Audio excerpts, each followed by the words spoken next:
आज निवडलेलं गाणं आहे भीम रासकर यांचं विचारा आपल्या मनाला। या गाण्यातून ते आपल्याला जे प्रश्न विचारतायत त्यांची उत्तरं आधी आपण स्वतःशीच देऊन बघूया। विचारा आपल्या मनाला, विचारा आपल्या मनाला, विचारा आपल्या मनाला, हो विचारा आपल्या मनाला। बाईच्या नावावर जमीन किती, बाईच्या नावावर जमीन किती, काय पिकवायचं हे बाई ठरवते का कधी,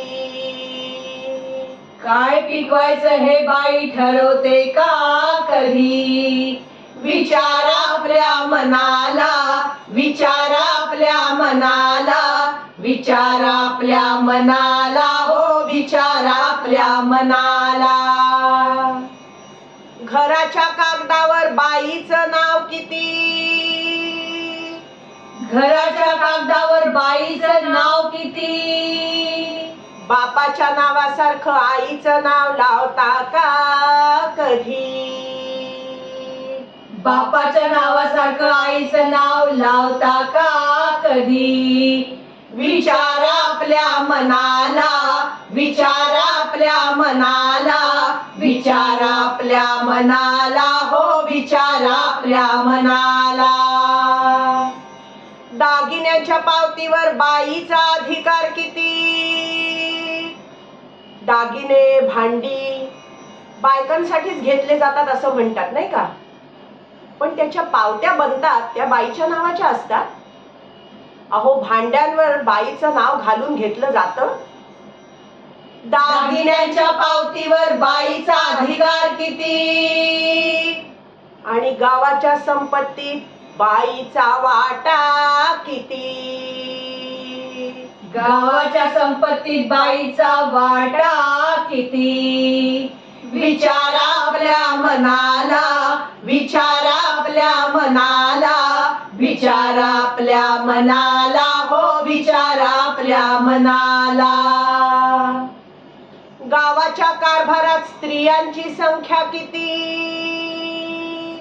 50% स्त्रिया निवडून येत आहेत, सरपंचही होत आहेत, पण त्या कागदावरच असतात की खऱ्या कारभारात असतात। गावाच्या खऱ्या कारभारात स्त्रियांची संख्या किती, आणि निर्णयाच्या मामल्यात बाईला महत्व किती, निर्णयाच्या मामल्यात बाईला महत्व किती। विचारा आपल्या मनाला, विचारा आपल्या मनाला, विचारा आपल्या मनाला, हो विचारा आपल्या मनाला। सरपंच बाई आल्या म्हणून अविश्वास प्रस्ताव किती, सरपंच बाई आल्या म्हणून अविश्वास प्रस्ताव किती, आणि 50% आरक्षणामुळे पुरुष सत्ताधाऱ्यांची ओरड किती, पुरुष सत्ताधाऱ्यांची ओरड किती। विचारा आपल्या मनाला, विचारा आपल्या मनाला, विचारा आपल्या मनाला, हो विचारा आपल्या मनाला, विचारा आपल्या मनाला, हो विचारा आपल्या मनाला। या प्रश्नांची उत्तरं आपल्याला द्यायची आहेत, आणि असे अजून अनेक प्रश्न आहेत, पण आज आपण हे पहिले 10च प्रश्न घेतले, बाकीचे प्रश्न पुन्हा कधीतरी। आज या गाण्यासाठी माझ्या सोबत होत्या संगीता जोशी आणि संगीता सराफ। जर तुम्हाला हा व्हिडिओ आवडला तर लाईक करा, कमेंट करा, शेअर करा, आणि या चॅनेलला सबस्क्राईब करा, आणि हो ते बेल आयकॉनचं बटन आहे ना ते दाबायला विसरायचं नाही बरं का।